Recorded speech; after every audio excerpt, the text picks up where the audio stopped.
इस वीडियो में 5 खबरों का पैकेज आपके लिए लेकर आया हूं जो बिल्कुल ताजा और तरीन है, इसलिए वीडियो अंत तक जरूर देखिएगा। तो चलिए पहले पांचों खबरों पर एक हल्की सी नजर डाल लेते हैं। तो पहली खबर छी न्यूज से जुड़ी हुई है। माफ कीजिए, शायद मैंने छी न्यूज बोल दिया, उसको आप जी न्यूज समझिएगा। हाँ, सुधीर चौधरी जिसमें एंकर है और जिसके मालिक सुभाष चंद्र है, वही जी न्यूज।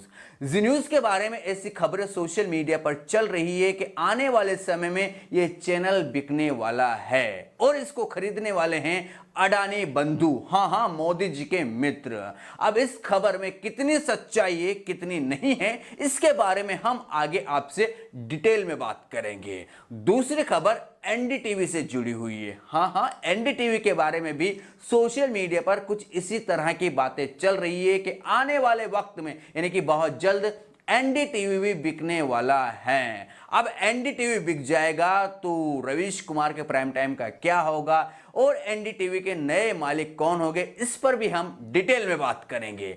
अब तीसरी खबर बेरोजगारी से जुड़ी हुई है। जी हां, एक सर्वे सामने आया है जिसमें यह बताया गया है कि भारतीय युवा यानी कि जो पढ़े लिखे हैं, कौन सी क्लास के पढ़े लिखे हैं, उनकी संख्या बेरोजगारी के मामले में इतनी है। मैंने आपको हिंट दी है कितनी पढ़ाई की, जो बेरोजगार ज्यादा है, इसके बारे में हम आपसे आगे बात करेंगे।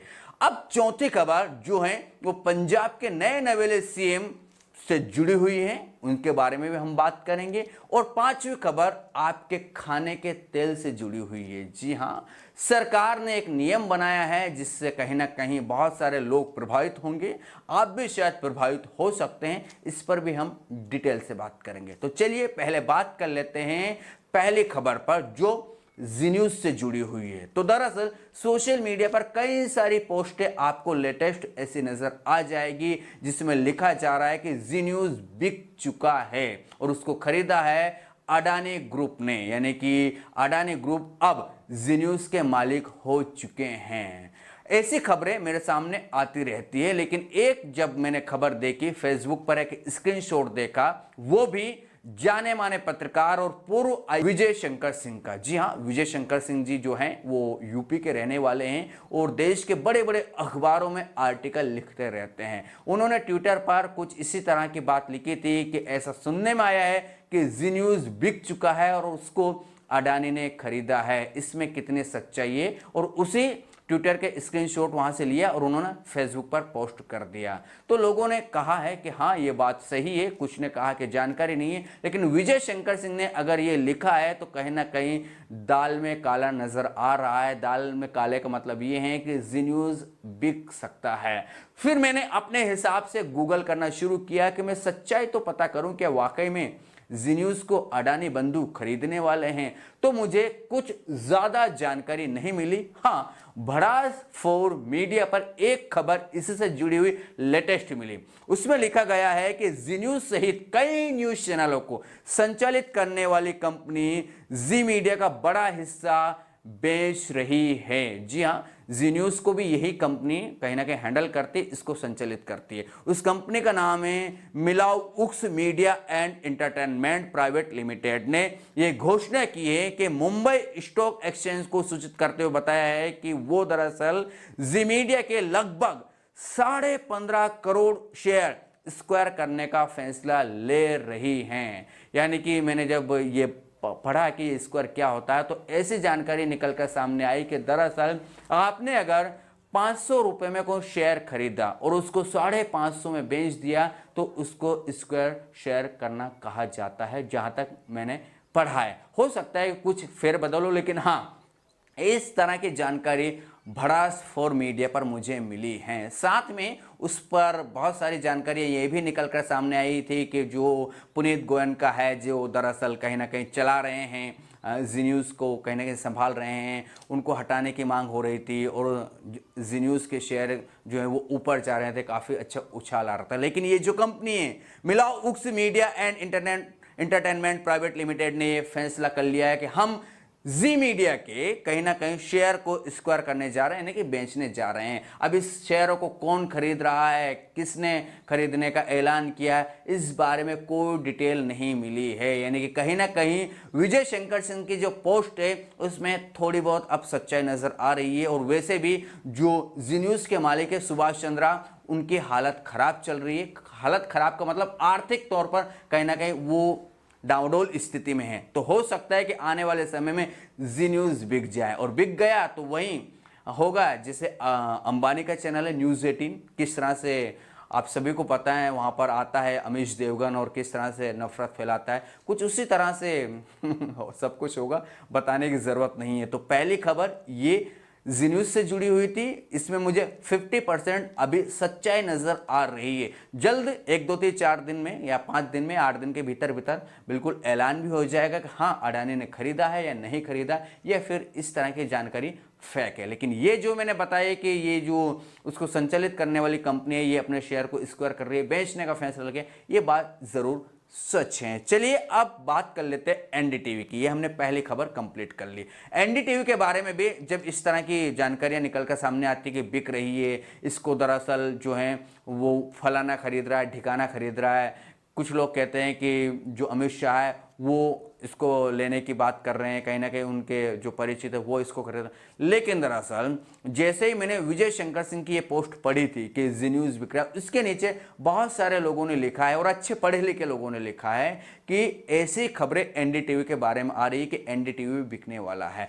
जब मैंने इसके बारे में भी गूगल करना शुरू किया तो पता चला कि नहीं, एनडीटीवी अभी तो नहीं बिक रहा है। हाँ अंदरूनी जानकारी हो सकती है, लेकिन जो बिकने की खबर है ये 2017 के बीच की है। जी हाँ, 2017 में बहुत सारी खबरें वायरल हुई थी जिसमें बताया गया था कि एनडीटीवी बिक रहा है, एनडीटीवी का मालिक ये होगा, इतने करोड़ में बिक रहा है। प्रणव रॉय ने कहा दिया कि हाँ हम बेचने वाले। तमाम जानकारी 2017 के बीच की मिलती है, बाकी अभी लेटेस्ट कोई जानकारी नहीं है और ना ही इस तरह का कोई उनका ऑफिशियल अनाउंसमेंट है, ना कोई ऐसी जानकारी उन्होंने दी है। तो अभी एनडीटीवी के बारे में इस बारे में कह सकते हैं कोई खबर निकल कर सामने नहीं है, इस पर हम भरोसा अभी नहीं कर सकते हैं। और अगर एनडीटीवी, वैसे हाँ फाइनेंशियल कंडीशन खराब है एनडीटीवी के, ये बात सही है, लेकिन बिक जाएगी इसके बारे में अभी हम कंफर्म नहीं हैं। चलिए ये दूसरी खबर हमने कवर कर ली। अब तीसरी खबर जो है वो बेरोजगारी से जुड़ी हुई है। जी हाँ, देश में सबसे ज्यादा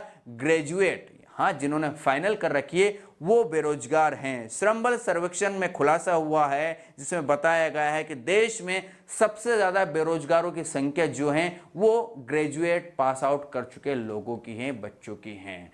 और साथ में एक चीज और बता देता हूं कि यूनिवर्सिटी रैंकिंग में शीर्ष 200 में से सिर्फ 3 संस्थान भारतीय शामिल हो पाए हैं।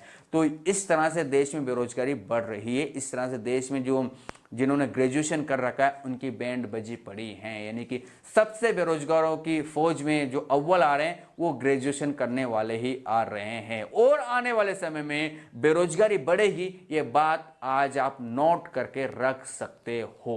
क्यों? क्योंकि इसके बारे में मैं आपको डिटेल में बहुत सारे वीडियो में बता चुका हूं कि इस देश में रोजगार क्यों क्रिएट नहीं हो पा रहे हैं, क्यों सरकार युवाओं को रोजगार नहीं दे पा रही और कब तक नहीं दे पाएगी। बहुत सारी डिटेल में मैंने कई सारी वीडियो में बात की है, आप चैनल पर जाकर देख सकते हो। तो ये सर्वे हम सभी को चौंका देते हैं। शायद आपके बच्चे होंगे जिन्होंने ग्रेजुएशन कर रखा होगा लेकिन वो बेरोजगार घूम रहे होंगे, तो आप कहीं ना कहीं टेंशन में तो होंगे ना। टेंशन होती है यार, बच्चे को पढ़ाने में कितना खर्च हो जाता है ना, कितनी मेहनत बच्चे करते हैं, 10th पास आउट करते हैं, 12th पास आउट करते हैं, अच्छे मार्क्स लाने के लिए बहुत आंखें कह सकते हैं खराब कर लेते हैं, पढ़ कर खोपड़ा कभी कभी तो खराब हो जाता है। ग्रेजुएशन पास आउट करते फिर सोचते कि आपको जॉब मिलेगी, बहुत अच्छी जॉब के लिए आप तैयारी भी करते हैं, लेकिन पता चलता है कि जॉब के नाम पर शून्य बटा सन्नाटा है। क्यों?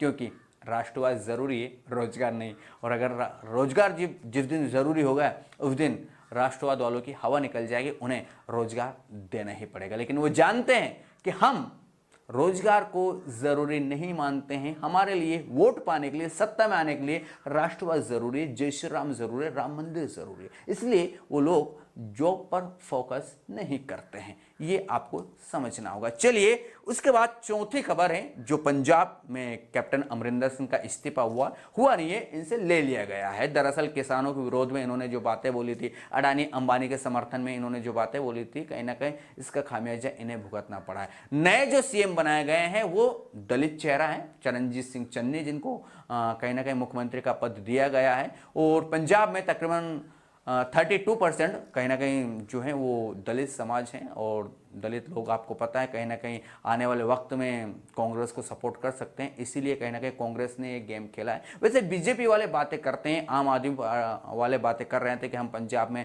दलित नेता कहीं ना कहीं आगे लेकर आएंगे, दलित नेता को सीएम बनाएंगे, उप मुख्यमंत्री बनाएंगे, लेकिन कांग्रेस ने वो कर दिखाया है। अब बीजेपी वाले देखते रह गए, और हो सकता है कि कांग्रेस पंजाब में फिर बेहतर प्रदर्शन करे। हो सकता है कि सीएम बदला है और बदलने से कुछ उन्हें फायदा हो जाए, ये तो आने वाला वक्त ही बताएगा। चलिए अब दरअसल सबसे लास्ट खबर, जो पांचवी खबर है, वो जुड़ी हुई है आपके खाने के तेल से।